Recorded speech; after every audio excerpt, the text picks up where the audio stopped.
दोस्तों, क्या बिहार में अब भी कोई खेला होना बाकी है? क्या बिहार में अभी भी कोई ऐसी परिस्थिति हो सकती है जिसमें ऐसी सरकार बन जाए कि एनडीए या फिर ये कह ले कि बीजेपी के आगे बिल्कुल तैयार थाली कोई खिसका दे? दोस्तों, बिहार में नीतीश कुमार को प्रधानमंत्री बनाने का ऑफर मिला है और तो और उनके 2 मंत्रियों को डिप्टी सीएम बनाने का ऑफर भी मिला है। और ये ऑफर ऐसी पार्टी ने दिया है जो इंडिया गठबंधन का हिस्सा भी नहीं है। देखिए, बिहार में जो चुनावी नतीजे आए हैं, इसको लेकर हर किसी की अपनी अपनी राय है।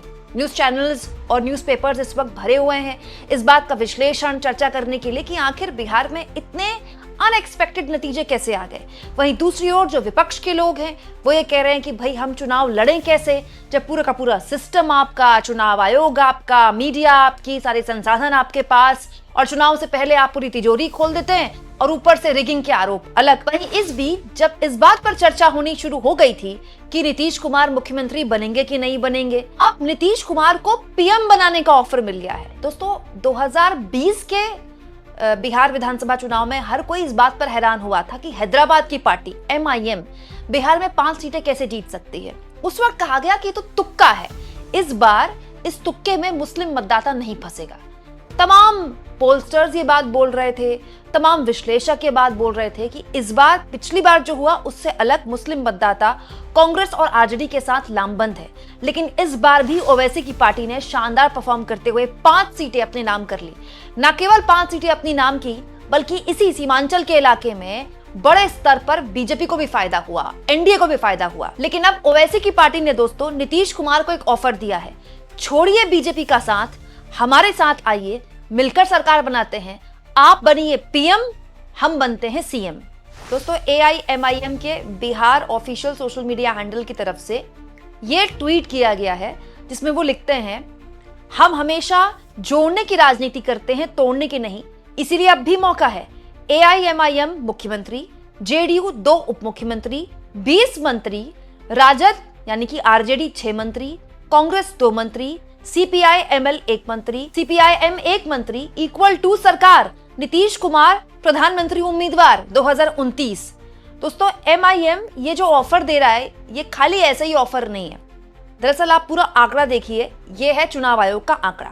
अगर आप जेडीयू को प्लस कर देते हैं, जेडीयू की 85 सीटें, ठीक है, आरजेडी की 25 सीटें, इसके अलावा कांग्रेस पार्टी की 6 सीटें, कम्युनिस्ट पार्टी ऑफ इंडिया यानी कि सीपीआई-एमएल की 2 सीटें और सीपीआई-एम की 1 सीट, तो ये कुल जमा जो बहुमत का 122 का आंकड़ा है उसको एकदम टच करती है। मैं नहीं कह रही कि उससे 10 सीटें आगे, 20 सीटें आगे, लेकिन बहुमत का आंकड़ा एग्जैक्ट टच करती है।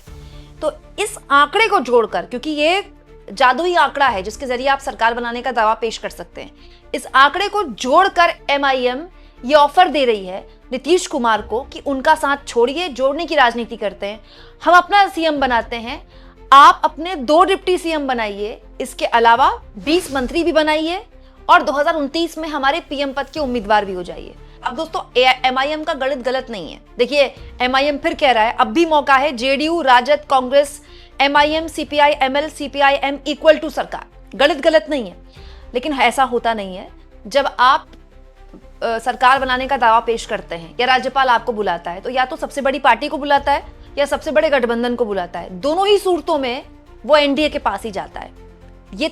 ये स्थिति तब आएगी जब वो अपने सरकार बनाने का दावा साबित नहीं कर पाएंगे। लेकिन एमआईएम ये बात बोल रहा है, ये इंपॉर्टेंट है दोस्तों। एमआईएम हैदराबाद की पार्टी ना केवल इतना शानदार परफॉर्म करती है, बल्कि ये भी तय करती है, ये भी स्थापित करती है कि 2020 में ओवैसी की पार्टी की सीमांचल इलाके में 5 सीट जीतना कोई तुक्का नहीं था। तुक्का एक बार लगता है, बार बार नहीं लगता है। दोस्तों, ये जो ऑफर एमआईएम ने आज दिया है, ये चुनाव से पहले भी दिया था। ओवैसी ने चुनाव से पहले भी तेजस्वी यादव को ऑफर दिया था, आइए गठबंधन कर लेते हैं, गठबंधन में चुनाव लड़ते हैं। लेकिन दोस्तों, तेजस्वी यादव ने उसको मानने से इनकार कर दिया, क्योंकि उनके हिसाब से ऐसा करके वो मुस्लिम मतदाताओं के बीच एक छवि देते कि देखिए, मुस्लिम मतदाताओं को वोट पाने के लिए एक और पार्टी पैदा हो गई है, और उनके हिसाब से जो मुस्लिम मतदाता है वो केवल या तो उनको वोट करेंगे या फिर वो कांग्रेस पार्टी को वोट करेंगे। लेकिन ये मैथमेटिक्स गलत साबित हुई दोस्तों, क्योंकि एमआईएम ने न केवल 5 सीटें जीतकर अपना पिछला जो परफॉर्मेंस था उसको दोहराया, बल्कि ये भी स्थापित किया कि वो वोट कटवा नहीं है। अब आप जरा देखिए एमआईएम का दोस्तों ये पूरा आंकड़ा। एमआईएम ने जो 5 सीटें जीती हैं उसमें जीत का मार्जिन देखिए आप। एक में है 28,803, एक में 28,726, एक में 23,021, एक में है 38,928, एक में है 27,251। दोस्तों ये जीत का मार्जिन 100 होता, 200 होता, 1000 होता, 3000 होता तो भी बात समझ में आती है।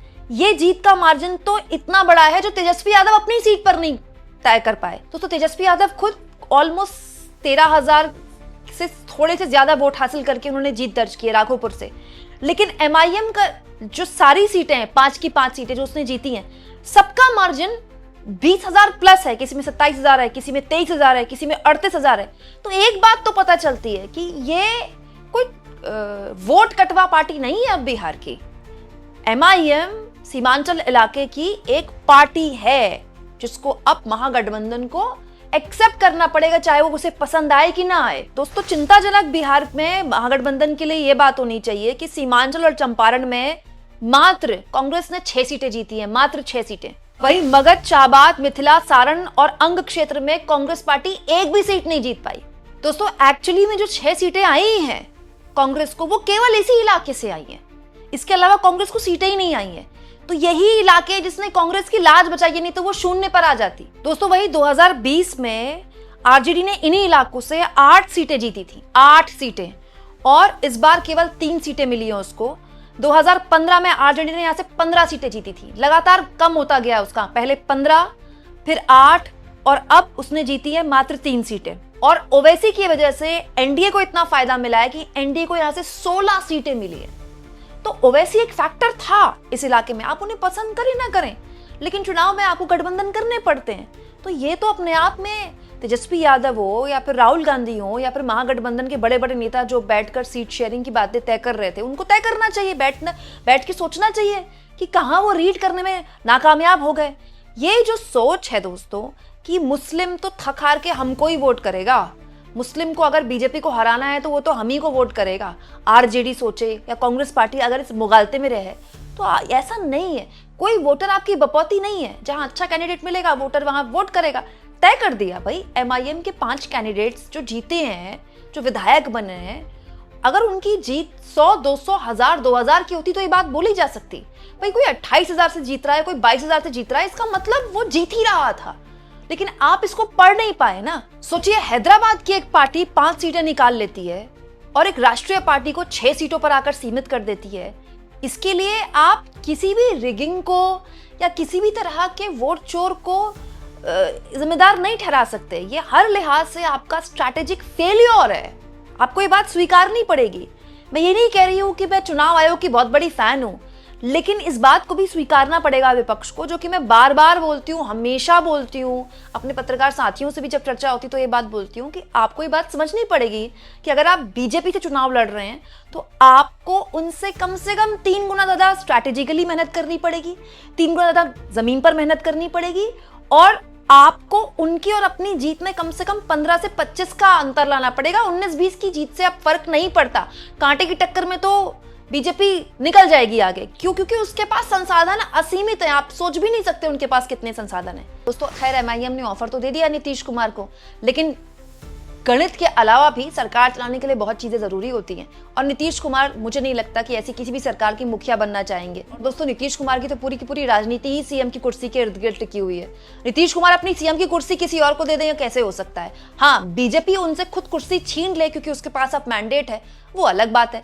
आपको क्या लगता है दोस्तों? कमेंट बॉक्स में जरूर लिखें, और जितना हो सके चैनल को शेयर भी करें, सब्सक्राइब भी करें, और थैंक्स और ज्वाइन के ऑप्शन से अगर आप चाहें दोस्तों तो कुछ आर्थिक मदद भी चैनल की जरूर करें।